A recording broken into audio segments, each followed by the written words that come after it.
Sebuah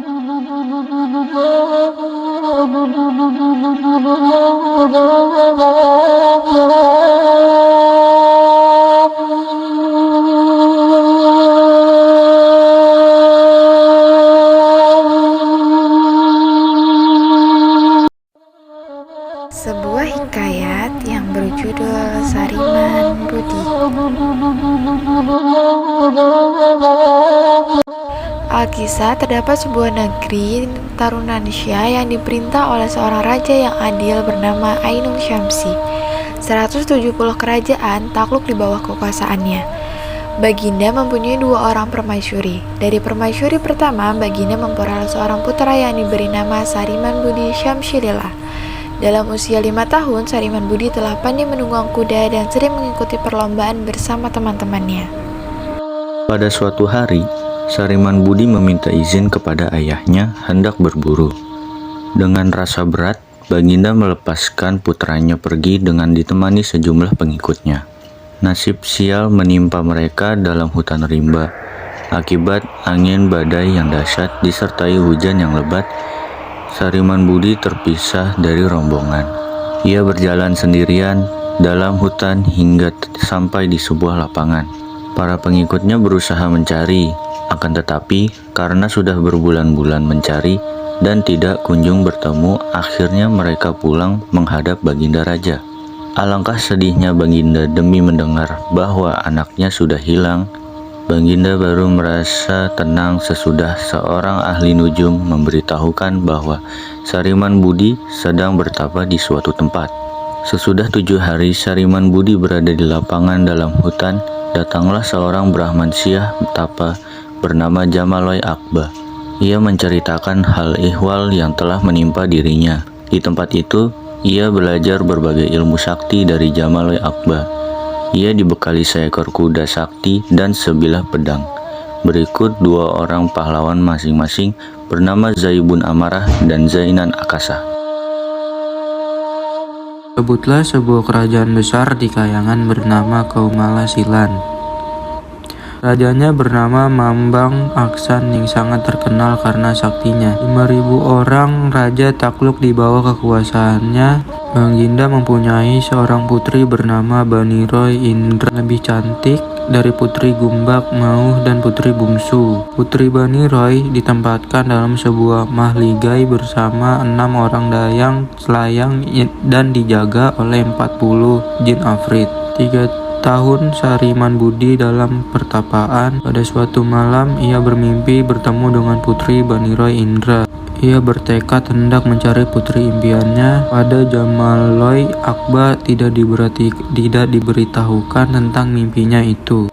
Ia hanya mohon izin hendak pulang ke Tanuran Syah melihat orang tuanya. Jurnal Loi Akba merestui keberangkatan Sariman Budi, membekalinya lagi dengan sebentuk cincin sakti, serta sewaktu-waktu dapat memanggil pasukan yang dapat terbang ke angkasa. Berkat cincin saktinya, Sariman Budi telah menjelma menjadi seekor burung dan terbang menuju negeri Kaumala Silan di Kayangan. Di angkasa, Sariman Budi dihadang oleh 2 jin afrit yang menjelma sebagai 2 ekor burung unggas. Terjadilah perkelahian antara Sariman Budi dengan kedua jin afrit itu. Kedua unggas tidak berdaya menghadapi Sariman Budi dan pulang memberitahukan kepada penjaga putri. Sariman Budi harus berhadapan lagi dengan Ketika pasukan saktinya bertempur dengan para pengawal putri, Sariman Budi menyamar sebagai seekor kupu-kupu dan masuk ke istana Baniroy. Ia memperkenalkan dirinya kepada putri Baniroy. Putri ini pun pernah pula bermimpi bertemu dengannya. Sariman Budi menganjurkan supaya Baniroy memberitahukan ayahnya tentang kedatangannya. Tetapi Baniroy tidak berani dan sebaliknya menyuruh Sariman Budi sendiri memberitahukannya. Raja Mambang Aksan telah mendengar laporan banyak pengawalnya yang tewas akibat kesaktian Sariman Budi. Ia menduga bahwa putrinya pasti sudah dirampasnya. Sejumlah pasukan menuju mahligai putri Baniroy. Seorang dayang-dayang memberitahukan kepada putri tentang kedatangan ayahnya beserta sejumlah laskar. Sariman Budi memerintahkan Zaimun dan Zainan Akasah untuk menghadang pasukan Raja Mambang. Pertempuran terjadi dan pasukan Raja Mambang kalah. Raja Mambang meminta bantuan dari semua daerah takluknya untuk membebaskan putrinya. 3 tahun lamanya perang berlangsung, tidak ada pihak yang menang. Akhirnya, Sariman Budi menyamar sebagai seekor burung kecil dan masuk istana Raja Mambang. Raja Mambang bersama Permaisuri dibawa ke Maligai Bani Roy. Di sana, Raja Mambang menyetujui perkawinan putrinya dengan Sariman Budi, lalu mengumumkan kepada rakyatnya bahwa perang telah usai, dan putrinya akan dinikahkan dengan Sariman Budi. Pada hari yang sudah ditentukan, berlangsunglah upacara pernikahan kedua anak raja itu dengan segala adat kebesarannya. Adapun Baginda Ainun Syamsi telah mendapat seorang putra lagi dari permaisurinya yang kedua, yaitu Indra Nuisah. Putra kedua ini dinamai Umaranlah. Ketika Umaranlah sudah berusia 10 tahun, Baginda menceritakan kepadanya peristiwa yang menimpa abangnya Sariman Budi. Mendengar cerita ayahnya itu, Umaranlah bermaksud hendak mencari abangnya dalam rimba. Meskipun ayahnya melarang, ia tetap hendak pergi. Maka dengan diiringi sejumlah rakyat, ia pun meninggalkan istana orang tuanya pergi mencari abangnya yang sudah lama tidak pulang. Sesudah 3 bulan berjalan, rombongan Umaranlah sampai di sebuah lapangan. Di situ mereka beristirahat. Malam hari, Umaranlah bermimpi seakan-akan seorang Brahman memberitahukan bahwa abangnya berada di negeri Kayangan. Sesuai dengan pesan Brahman, Umaranlah berangkat menuruti petunjuk mimpinya. Dalam perjalanan, ia bertemu dengan seorang syiah bernama Berem Zibun. Umaranlah disuruh bertapa sebelum mencari abangnya. Sesudah 14 bulan lamanya, Umaranlah bertapa di tempat Berem Zibun. Barulah ia diizinkan berangkat mencari abang-abangnya.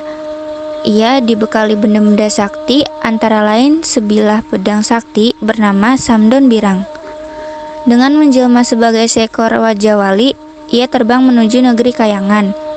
Di sebuah negeri bernama Milon, ia beristirahat. Rajanya bernama Samidon Awan, yang juga takluk kepada Raja Mambang Aksan.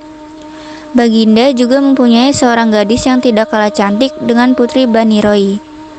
Putri ini bernama Cante Maneh dan dalam usia yang masih muda telah dipertunangkan dengan Banta Hamidan, putra Raja Haliman. Tiap hari Senin dan Kamis, Putri Cantik Maneh turun mandi di sebuah kolam.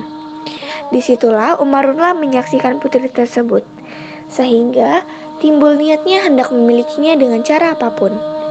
Dengan ilmu saktinya, ia membangun sebuah istana lengkap dengan bentengnya dekat kolam itu. Putri merasa heran melihat ada istana baru dekat tamannya. Putri ingin mengetahui keadaan istana itu. Umaranlah telah menjelma menjadi seorang perempuan tua. Ketika bertemu dengan Cantik Maneh, perempuan tua yang dipanggil Poni itu meminta kepada Cantik Maneh supaya sudi menginap 1 malam di istananya, supaya dapat bertemu dengan anaknya yang bernama Umaranlah. Cantik Maneh menerima ajakan Poni. Malam harinya, Umaranlah memperkenalkan dirinya dan dengan segera terjalin rasa cinta antara keduanya. Cantik Maneh tidak pulang lagi ke istana ayahnya. Pagi harinya, Raja Samidon Awan menyuruh seorang dayang-dayang mencari Cantik Maneh yang tidak pulang. Raja Samidon Awan sangat murka ketika mendengar putrinya telah ditawan di sebuah istana oleh Umaranlah yang berasal dari bumi. Baginda mengirim surat kepada Umaranlah supaya anaknya dikembalikan. Umaranlah menjawab bahwa putri akan dikembalikan sesudah dinikahkan dengannya. Akhirnya, Raja Samidon menyerang istana Umaranlah dan terjadilah perang sakti.